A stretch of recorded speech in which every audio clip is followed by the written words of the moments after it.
వసుంధర. జై శ్రీరామ్ స్వామి. స్వామి 10వ సర్గలో 18వ శ్లోకం స్వామి. ఆ కాలుడు ఖడ్గము ఇరుత్రాడు ధరించి శుభాయుక్తుడై కుండల కవచముతో నొప్పుచు 12 నెలలు 6 భుజములు కలిగి షడ్ఋతువులను ముఖముచే శోభించుచు దినములను గొప్ప సేవచే సేవించబడుచుండెను. దీన్ని సేనచే. దినములు సార్ స్వామి సేనచే దీంట్లో దినములు షడ్ఋతువులు ఈ నంబర్స్ 12 భుజ నెలలు ఇవన్నిటిని ఎట్లా అర్థం చేసుకోవాలి స్వామి? అంటే కాలం మొత్తం తానే. కాలము పలు విధాలుగా ఉన్నది. ఎన్ని విధాలుగా ఉన్నా వీటన్నిటికీ ఆధారంగా కనపడుతున్నది ఏమిటంటే సూర్యుడు భూభ్రమణము. సో సూర్యుడు భూమి తన చుట్టూ తాను తిరగటం వల్ల ఒక దినం ఏర్పడుతూ ఉన్నది. ఆ సంగతి నీకు తెలిసిందే కదా. స్వామి సూర్యుని చుట్టూ తిరగటం వల్ల సంవత్సరం ఏర్పడుతూ ఉంది. ఇది కాలస్వరూపం. ప్రాథమికంగా మనం మానవులు ఇలా లెక్క వేసుకుంటారు. అదే దేవతలకైతే మరొక కొలమానం ఉంటుంది. అక్కడ కూడా ఆధారం భూభ్రమణమే, సూర్యుని చుట్టూ. దీన్ని 360 రోజులుగా 60 భాగాలుగా, అంటే ఒక సర్కిల్లో ఒక పరిధిలో ఎన్ని ఉంటుంది, 360 డిగ్రీలుగా విభజిస్తాం కదా మనం. సో ఈ 360 భాగాలు 60 చొప్పున 6 భాగాలుగా చేస్తే 6 60లు అవుతాయి. 360 అవునా? ఇక్కడ దాన్ని 6 ముఖాలుగా 6 భుజాలుగా వర్ణించారు అనమాట. షడ్ ఋతువులు, షడ్భుజాలు. 12 నెలల్ని మరలా 2 దీన్ని చేసి వాటిని ఋతువులు అంటాం. 6 ఋతువులు అంటాం. సో ఈ విధంగా అవే భుజాలు అనమాట. భుజాము అంటే మనకు తెలిసిందే కదా, హ్యాండ్స్ అని చెప్పి. కెమిస్ట్రీలో చెప్తారు కదా, త్రిభుజాకారం, ట్రయాంగిల్ అని, లేకపోతే ఇప్పుడు బెంజిన్ రింగ్ అని చెప్తారు. రింగ్ అని చెప్పినా అక్కడ దానికి చెప్తారు కదా, భుజాలే కదా. సో అలా ఇక్కడ 6th అనమాట. ఇది 6 హ్యాండ్స్ ఉంటాయి, 6 ఫేసెస్ ఉంటాయి అని చెప్పారు. అదే అలా ద్వాదశాదిత్యులు అన్న దగ్గర కూడా అలానే వస్తుంది అనమాట. 12 నెలలలో సూర్యుని యొక్క సంచార స్థానాన్ని బట్టి ద్వాదశాదిత్యులు అని చెప్పి అక్కడ కీర్తిస్తాం. అర్థమవుతుంది కదా. ఈ సృష్టి మొత్తాన్ని కూడాను కాలస్వరూపంగా దర్శించవచ్చు, లేదు మరి ఏ ఇతర భావరూపంలో అయినా దర్శించవచ్చు. ఏ భావరూపంలో నువ్వు దర్శిస్తున్నావో ఆ భావంతో ఈ సృష్టి అంతా కూడా కనిపిస్తూ ఉంటుంది. దానిని అనుసరించే ఇక్కడ విభాగం కూడా మనకు అనుభవానికి వస్తుంది. ఆ భావన ఎటు ఉంటుంది అన్న దానిని అనుసరించి సృష్టి అంతా ఇచ్చిపుచ్చుకోవటాలుగా చూస్తే అంతా దానిగానే కనిపిస్తుంది. ఒక చోట ఇస్తూ ఉంటుంది, ఒక చోట పుచ్చుకుంటూ ఉంటుంది. ఋతువులన్నీ కూడా ఆ రూపంలోనే కనిపిస్తాయి. ఏమిటి ఋతువులు అంటే?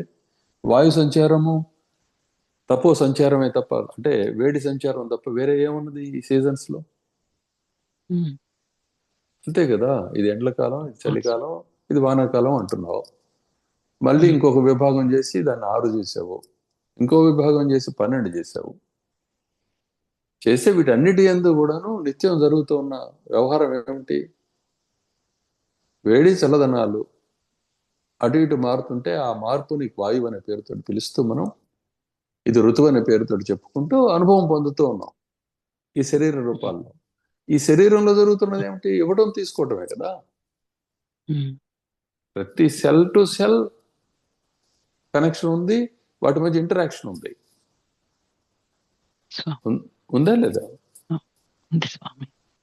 ఇంటరాక్షన్ అనేది ఏంటంటే కదలకుండా ఒక చోట ఒకటే ఉండటం అనేది కూడా ఇంటరాక్షనే. డిసోసియేట్ అవటం కూడా ఇంటరాక్షనే, అసోసియేట్ అవటం కూడా ఇంటరాక్షనే.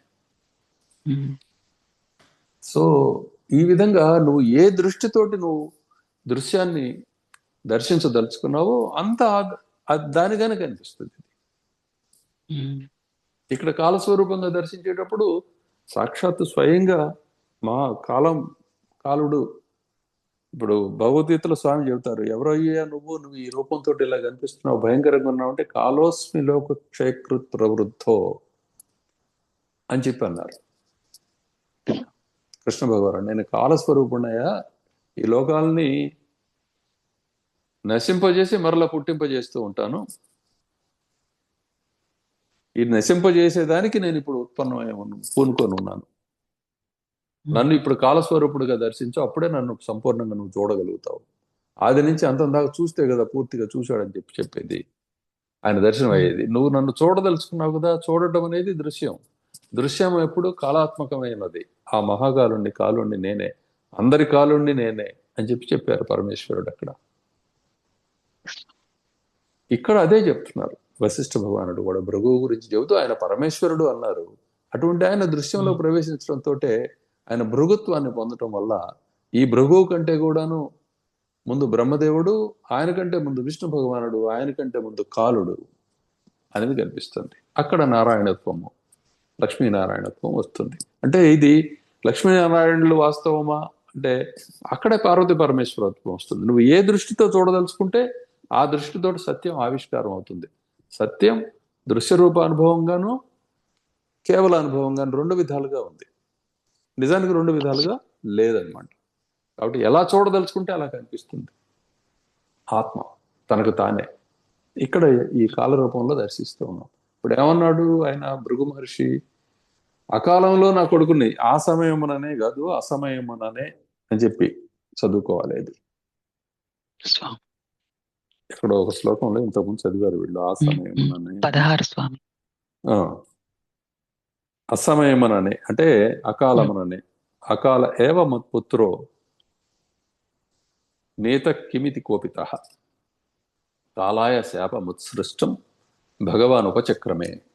అంటే ఏంటి, కాలం సమీపించకుండా నేను ఇక్కడే తపస్సు చేసుకుంటూ ఉంటే నేను బ్రతికి ఉండగా, తండ్రి బ్రతికి ఉండగా కొడుకుని ఎలా చంపుతాడు అని చెప్పి అంటూ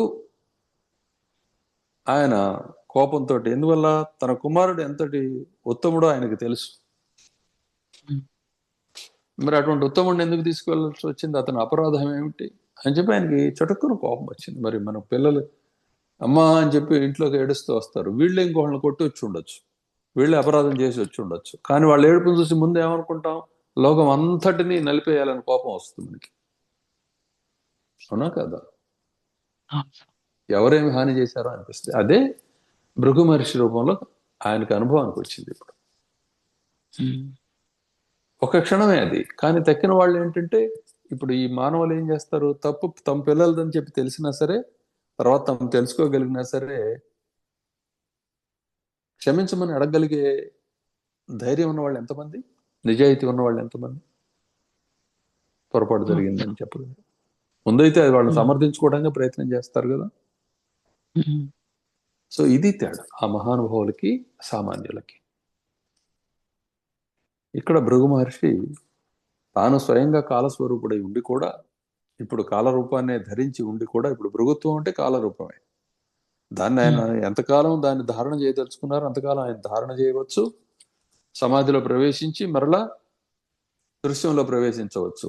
దృశ్య సమయంలో సమాధి స్పృహలో ఉంటారు కాబట్టి ఆయన భృగువు ప్రజాపతిత్వం అనేది ఆయనకు నిలబడుతుంది. ఆ దృశ్య సమయంలో ఆ స్పృహ లేకపోతే ఆయన క్రమంగా పతనమైపోయి, ఇప్పుడు శుక్రాచార్యుడు ఎలా అయితే నానా జన్మలను చూశారో ఆయన కూడా చూడవలసి వస్తుంది. కానీ ఆయనకి అలా జరగదనమాట అది.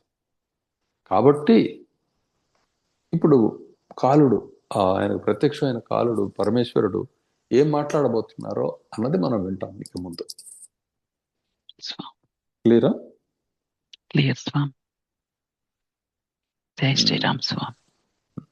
మహాంగణాపతి నారాయణ చిదత్వడింభక నారాయణ స్వయంభు బ్రహ్మ నారాయణ త్రినేత్రశూలి నారాయణ గణేశ షణ్ముఖ నారాయణ నవగ్రహమూర్తి నారాయణ సర్వదిశేష నారాయణ వాస్తుపదేశ నారాయణ స్వర్గాధిప శ్రీమన్నారాయణ సకల లోకేశ నారాయణ ఏకో అనేకో నారాయణ కైవల్యమూర్తి నారాయణ శ్రీరత్నానందుడ నారాయణ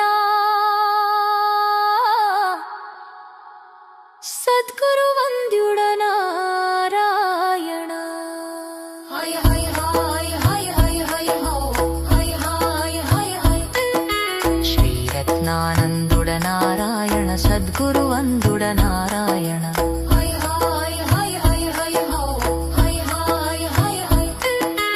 శ్రీరత్నానందుడ నారాయణ సద్గురు వందుడ